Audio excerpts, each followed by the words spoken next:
السلام علیکم ورحمۃ اللہ وبرکاتہ۔ اسمی محمد زبیر ہزاروی اور میں اپنے ڈیجیٹل چینل پر آپ کو خوش آمدید کہتا ہوں۔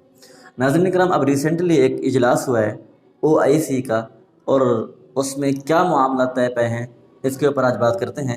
اور اس کے اوپر بات کرنے سے پہلے ایک بہت ہی بڑا دل کو چیرنے والی بات جو آج سامنے آئی ہے، دل پھٹنے کو ہے، زمین پھٹے کہ بندہ اس میں داخل ہو جائے۔ اتنی بڑی ظلم، بربریت، جارحیت کے بعد ایک اور ظلم مسلم امت کے اوپر مزید ڈھایا جا رہا ہے۔ مسلم امت کے اوپر ایک اور ظلم کیا ڈھایا گیا ہے؟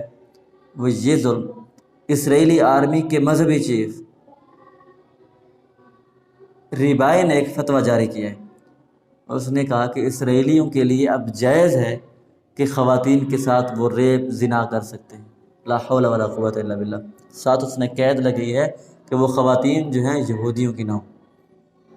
پھر کن کی خواتین ہوں؟ مسلم امت کی خواتین ہوں۔ اب بتائیے مسلمانوں کی غیرت اب کہاں گئی ہے؟ اب بھی مسلمان اکٹھے نہیں ہوتے، اب بھی مسلمان ایک ساتھ مل کر اسرائیل کی اب تک کی جارحیت کا مقابلہ نہیں کیا انہوں نے۔ اب ایک ایک فلسطینی، ایک ایک مجاہد کی عزت، آبرو کا سوال ہے۔ تو جہاں پر ایک باپ کیسے برداشت کر سکتا ہے؟ اب میں کیا تشریح کروں، کیا وضاحت کروں؟ میرے الفاظ نہیں بلکہ زخم میں بول رہا ہوں اپنی زبان سے۔ اب ان کو میں کس انداز میں بیان کروں، کیسے بیان کروں؟ کیا مسلم امت اب بھی خاموش رہے گی؟ کیا وہ 44 ممالک کا سربراہ جنرل رحیل شریف، کیا اب بھی وہ خاموش رہے گا؟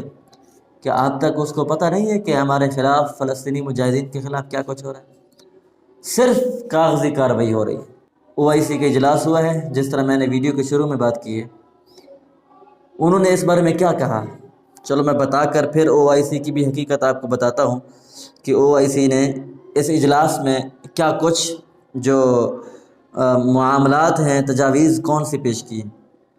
پہلی تجویز تو انہوں نے یہ پیش کی ہے، اسرائیلی OIC کے اجلاس نے اسرائیل کے خلاف جو ایک اجلاس کیا ہے، تو اس میں عرب لیگ کا اجلاس ہوا، جس میں چند ایک جو ہیں وہ تجاویز ہیں۔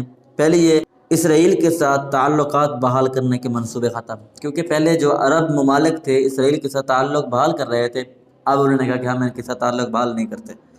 اور اس کے ساتھ ساتھ دوسری جو تجویز ہے وہ یہ ہے کہ تیل بند کرنے کی مشترکہ دھمکی دینا، صرف دھمکی تک بات رہ گئی۔ اور تیسری جو تجویز ہے، اسرائیل کے ساتھ سویلین پروازوں کے معطلی اور اسرائیل کی ہر قسم کی پروازوں کے لیے فضائی بندش، تمام مطالبات کو فوری جنگ بندی سے مشروط کرنا۔ یعنی کہ یہ تمام جو مطالبات ہیں، یہ تمام تجاویز ہیں، یہ اس وقت تک ہماری ہوں گی جب تک اسرائیل جنگ بندی کی بات نہیں کرے گا، جنگ بندی کا اعلان نہیں کرے گا، جب تک وہ فلسطین کے اوپر سے اپنا قبضہ نہیں ہٹائے گا۔ تو 4 ممالک نے اس مجوزہ بل کو مسترد کر دیا۔ تو یہ OIC آج سے چند سال پہلے بنے گی تھی۔ چند ایک واقعات اسلام کے خلاف ہوئے تو اسلامی ممالک نے OIC بنائی، تو یہودیوں کو تھوڑا سا پریشانی لاحق ہوئی، لیکن جو ان یہودیوں کا اس وقت کا سرغنہ اور سربراہ تھا، اس نے ان تمام کی باتیں سنتے ہوئے ایک کافی کی چسکی لی اور اپنے ان فوجیوں اور یہودیوں کو مخاطب کرتے ہوئے کہا، ارے کیا کبھی خسرو نے بچے دیے ہیں؟ یہ مطلب کیا ہوا کہ یہ جو مسلم ائمہ کے سربراہان ہیں، یہ سارے خسرے ہیں، ان سے کچھ ہونے والا نہیں ہے۔ اس کا مطلب یہ تھا، تو ہے بھی وہی اسی طرح۔ کب یہ اکٹھے ہوئے ہیں اور انہوں نے اسلام کے بول بالے کے لیے اعلان جنگ کیا ہے اسرائیل کے خلاف، یا یہود اور نصارہ کے خلاف، یا اس کے ساتھ ساتھ امریکہ کے خلاف، لیکن وہ مجاہدین اب بھی الحمدللہ قائم اور دائم ہیں اپنے معاملات پر اور اپنے مشن کے اوپر ڈٹے ہوئے ہیں، اور یہ تب تک ڈٹے رہیں گے جب تک ان کو فتح نصیب نہیں ہوگی۔ ہم دعا ہی کر سکتے ہیں، ہمارے اندر تو اتنی وسعت نہیں ہے کہ ہم جا کر ان کا مقابلہ کر سکیں، لیکن جو ادارے ہیں جنہوں نے مقابلہ کرنا ہے ان کو اس بارے میں ضرور مجبور کرتے ہیں کہ بھئی وہ اس بارے میں ضرور نوٹس میں اور اپنی فوج کو فلسطین کی امداد اور ان کی ہیلپ کے لیے وہاں پر بھیجیں، اسرائیل کی جرحیت کے خلاف وہ جا کر لڑیں۔ اور سر لڑنا تو دور کی بات ہے، اگر عاصم منیر صاحب صرف ایک دھمکی دے دیں تو اسرائیلیوں کا پیشاب ان کی شلوار میں نہ نکلے تو پھر کہنا۔